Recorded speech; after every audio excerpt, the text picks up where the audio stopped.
Crispy na crispy yan. Napaka-crispy yan.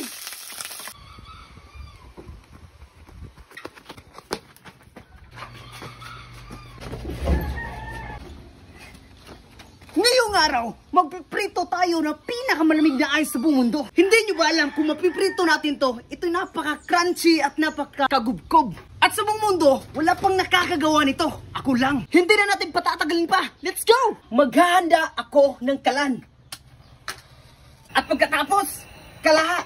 Gusto kong masundan nyo ang proseso para makuha nyo ang tamang lasa. Dahil napakasarap ng crunchy ice na to. Napaka-kagubkob talaga. At ang unang gagawin ay lagyan natin ng mantika. Dapat maraming mantika para mas masarap at mas crunchy. At hahatiin natin sa dalawang bahagi.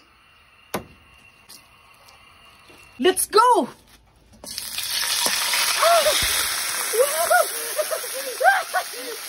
Tingnan niyo, crispy na crispy yan. Napaka-crispy yan. Wow! Sarap!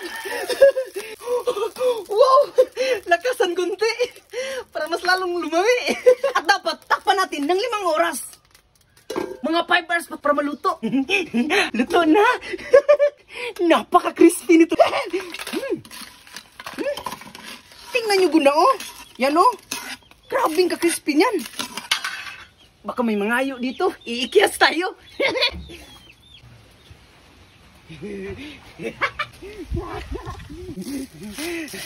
Sound check.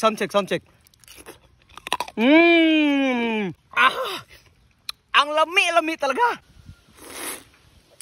Oh mga girls, asa pa mo? Tiri na, sa batanon og prisong laki.